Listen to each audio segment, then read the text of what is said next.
Christian जी, अब लोकतंत्र की हत्या नहीं हुई है? अब आपको ये तालिबानी मानसिकता नहीं नजर आती है? अब आप लोगों को ये तानाशाही दिखाई नहीं देती है? और मैं कहना चाहता हूं संजय भाई, कृपया विवेक जी, आ रही हूं, अभी प्रतिम जी का रिएक्शन भी आना बाकी है। जो संतू के खिलाफ आपने की है और मीडिया का बैन हटाइए और तुरंत वहां पर रिपब्लिक की टीम को जाने का एक्सेस देना चाहिए। ये तत्काल कदम उठाए जाने की जरूरत है। आप लगातार, मैं 2 दिन से देख रहा हूं कि इस विषय को दबाने का प्रयास कर रहे हैं, फोर्सफुली दबाने का प्रयास कर रहे हैं, जबकि आपको एक एसआईटी का गठन करके वहां एक न्यायिक आयोग बना के न्याय की जांच करानी चाहिए थी, जो महिलाओं के साथ में उत्पीड़न हुए हैं। मैं पुनः आपसे यह कहना चाहता हूं, आप इसको संज्ञान में लीजिए और गंभीरता के साथ इस पर कार्रवाई करिए। ठीक है प्रतिम जी, आ रही हूं विवेक जी। प्रतिम जी, रक्षा की अगर भक्षक हो जाए, और वो मैं दोनों ही मामलों के लिए कह रही हूं, चाहे पत्रकार को जिस तरह से घसीटते हुए उसको ले जाया गया, जिस तरह से धक्का दे दे के उसको उस पुल से कहा जा रहा था कि आगे बढ़ो आगे बढ़ो, और वो जो अब तक मामला दबाया गया, मतलब पुलिस अगर कहीं भी होती है, किसी भी प्रदेश की होती है, तो वहां पर यह लगता है कि एक इत्मीनान होता है कि भैया आप सुरक्षित हैं। लेकिन यहां तो पुलिस ही धमका रही है, पुलिस ही यहां पर रेप करवा रही है, उसी की मौजूदगी में यहां पर रेप हो रहे हैं। पत्रकार अगर उसको उजागर करते हैं तो पत्रकारों को अंदर डाल दिया जाता है। ये क्या हो रहा है बंगाल में? नहीं, मेरा हिंदी इतना अच्छा नहीं है तो इसलिए थोड़ा सा एपोलोजेटिक हूं। देखिए, ये क्या नया बात हो रहा है? आप ये जो इलेक्शंस होते हैं, आप रिपोर्ट करते हैं, इतना वायलेंस का, इतना 50-100 आदमी मर जाते हैं एक एक इलेक्शन में। कोई छोटा मोटा कॉर्पोरेशन इलेक्शन, पंचायत इलेक्शन, हर किसी में 2 महीना पंचायत इलेक्शन को लेके 2 महीना 3 महीना तक मुर्शिदाबाद, दक्षिण 24 परगना, ये सब पूरा डिस्टर्ब था। ये कितना सारे खून, मेरा घर से 20 किलोमीटर का दूरी में कोई 7-8 लाश पड़े हुए हैं। तो देखिए, ये जो हो रहा है, और रिपोर्टर का ऊपर ये क्या नया कुछ है क्या? बिल्कुल। 10 साल में मैं आपको ये आई एम रिक्वेस्टिंग यू, आप क्यों नहीं एक रिपोर्ट करते हैं कि कितना जर्नलिस्ट को हैरेस किया गया है? देखिए, हर कुछ केस नहीं होते। महिलाओं का बारे में तो हम बाद में आते हैं। एक जर्नलिस्ट को अगर आप 5 बार थाने में बुला के 7 घंटा बैठा के रख देंगे तो उसका हैरेसमेंट ऐसे ही हो जाता है। बिल्कुल ठीक बात है। अब इसके बाद किसी का रेप हुआ तो वो जाके बोलेगा क्या? ये गुंडा राज में। अब संदेश खाली तो पहले से था गुंडा राज, सभी को मालूम था वहां पे गुंडा राज है। कनेक्टिविटी नहीं है, कोई देखता भी नहीं। अब बीजेपी आरएसएस का बात क्या आ रहा है? कोई इलेक्शन होता है क्या वहां पे? पंचायत में जो इलेक्शन पे वहां पे बीजेपी का साइड से खड़ा हुआ था, वो क्या जब इलेक्शन हो रहा था वो क्या उस इलाका में था? अब ये पहले रिपोर्ट कीजिए, कितना कैंडिडेट बीजेपी का वो कंस्टिट्यूएंसी में रहने का साहस दिखाया था। कुछ नहीं होता है। ये क्या बोल रहे हैं कि ये सिर्फ माफिया राज, लेकिन बात बहुत गंभीर है। बात ये है कि देखिए, ये जो शेख शाहजहां नहीं, ये एक छोटा सा कर्मकर्ता है, कोई ब्लॉक लेवल का लीडर है। इसके लिए पूरा एडमिनिस्ट्रेशन क्यों इतना जोर लगा रहा? बिल्कुल ठीक बात है। कोई एजेंसी उस तक नहीं पहुंच पा रही है, कोई एजेंसी नहीं पहुंच पा रही है, और एजेंसी पहुंचती है तो हमने देखा कि किस तरह से पिछले दिनों उस एजेंसी पर भी हमला बोला जाता है, और फिर किस तरह से ये मामला निकलकर सामने आता है। लेकिन उस पर भी आप ये देखिए कि लोकतंत्र का चौथा स्तंभ जिस पर इस तरह से हमला किया जाता है, ये हमला ही है। और यही कारण है कि आज इसको काला दिन बतौर हम मना रहे हैं, ब्लैक डे इसको करार दिया गया। इधर एक बड़ी खबर इस वक्त आ रही है कि ममता की तानाशाही का चौतरफा विरोध हो रहा है।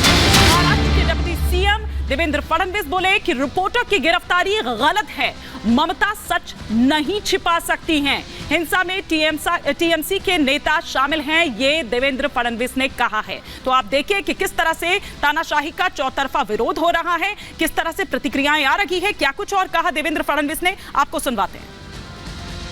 ये बहुत ही गलत बात है। इस प्रकार से प्रेस का आवाज दबाकर मुझे लगता नहीं है कि अपने पापों पर वो पर्दा डाल पाएंगे।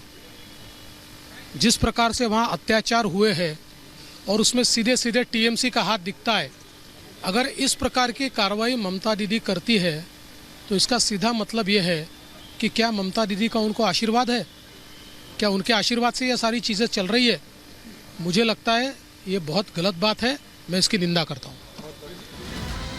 तो हर तरफ से देखिए किस तरह से विरोध हो रहा है। और विवेक श्रीवास्तव जी, आज रिपब्लिक है, कल कोई और हो सकता है, और ये रिपब्लिक ने ये दर्द पहली बार नहीं झेल रहा है। इससे पहले भी आपने देखा कि इस तरह का दर्द झेल चुका है। संघर्ष हम करते रहे हैं, कर रहे हैं, एक बार फिर संतू पान के रूप में हम यहाँ पर देख पा रहे हैं, लेकिन कल को कोई भी हो सकता है। और इससे पहले बंगाल से तो कितनी खबरें इस तरह की सामने आई है।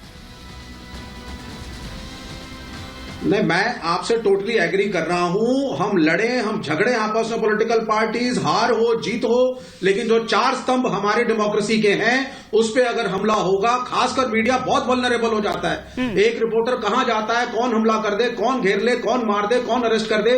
अगर ये कल्चर होगा देश के अंदर तो मेरे ख्याल से प्रजातंत्र सर्वाइव नहीं करेगा।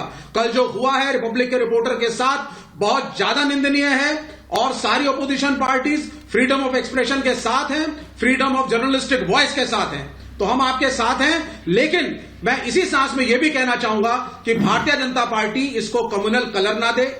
इन्होंने जो नैरेटिव शुरू करा जिससे सिचुएशन और खराब हुई है वहां पर, इन्होंने कहा हिंदू महिलाओं को एक मुसलमान व्यक्ति ने एक्सप्लॉइट किया, ये उसको हिंदू वर्सेस मुसलमान ला करके देश में पहुंच गए। एक सिख आईपीएस ऑफिसर, उसको इनकी कार्यकर्ता ने बोला खालिस्तानी, ये किसानों को भी खालिस्तानी बोल रहे हैं। तो भारतीय जनता पार्टी जो सिचुएशन को और खराब, अनिला जी, आप लोगों ने सिचुएशन को और ज्यादा खराब कर दिया, ये आरोप विवेक श्रीवास्तव जी लगा रहे हैं। वो ये कह रहे हैं कि कम्युनल रन देने की कोशिश की आपने, जिससे स्थिति और ज्यादा बिगड़ गई वहां। लेकिन स्थिति तो पहले ही बिगड़ी हुई थी, कितने वर्षों से ये चल रहा था। अरे अगर आप देखिए ऐसी जी, पहली बात तो ये है कि भारतीय जनता पार्टी ना किसी भी सिख को खालिस्तानी नहीं बोलती। जो खालिस्तानी है वो खालिस्तानी है, ठीक है। आप ये मत कहिए कि सिखों को हम खालिस्तानी बोलते हैं, और सिखों का नरसंहार जिसने किया है उनकी तरफ उंगली उठाइए। और शांत होकर बैठिए, मैं आपके बीच में नहीं बोल रही थी। दूसरी बात ये है, नहीं, ये चोर मौसेरे भाई, आप टीएमसी की बात कर लीजिए, कांग्रेस की बात कर लीजिए, और ये जो कम्युनिस्ट पार्टी है इसकी बात कर लीजिए। ये सारे के सारे वो लोग हैं इस देश को, इस राष्ट्र को बर्बाद कर दिया। तुष्टीकरण का टोकरा लेके पासिंग बाय पासिंग, इस बार मैं उठा लेता हूं, इस बार मैं उठा लेता हूं, इस बार मैं उठा लेती हूं, ये काम किया है। मैंने साफ शब्दों में कहा, आदिवासी और दलित महिलाओं के साथ अत्याचार, शारीरिक शोषण, सारी चीजें मैंने बोली। सांप्रदायिक शब्द कौन लेकर आ रहे हैं? ये लोग लेकर आ रहे हैं। और साफ सुन लीजिए विवेक जी, और टीएमसी के जो प्रवक्ता बैठे हैं वो भी सुन लें और साफ सुन लें। हिंदुओं की अगर मैं बात करती हूं तो दबंग नहीं, आप मेरे ऊपर दबंगई दिखाएंगे, दबंगई दिखाएंगे। हिंदू होना इस देश में कोई अपमानजनक बात है, कहां चले जाएं? प्लीज मुद्दे पर, आदिवासी हिंदू महिलाएं हैं, मुद्दे पर रहते हैं, भटकते नहीं हैं। आप दोनों को रोक रही, मुद्दे पर रहते हैं, भटकते नहीं है। संजय सरकार जी, मीडिया पर जिस तरह से लगाम लगाने की आप कोशिश कर रहे हैं, कंट्रोल करने की उसको कोशिश कर रहे हैं, चुप करने की कोशिश कर रहे हैं, क्या उससे उन महिलाओं को संदेश खाली की महिलाओं को इंसाफ मिल जाएगा? और आप इतना नीचे गिर जाएंगे कि गुंडागर्दी पर उतर आएंगे? बता तो दीजिए, कसूर क्या था? आतंकी है, मैं चाहता हूं आप कोई जघन्य अपराध किया था, उसने बता तो दीजिए। गरीबी, तुष्टीकरण, नहीं, आप बीच में मत टोकिएगा। अभी देवेंद्र फडणवीस आ रही हूं अनिला जी, आ रही हूं।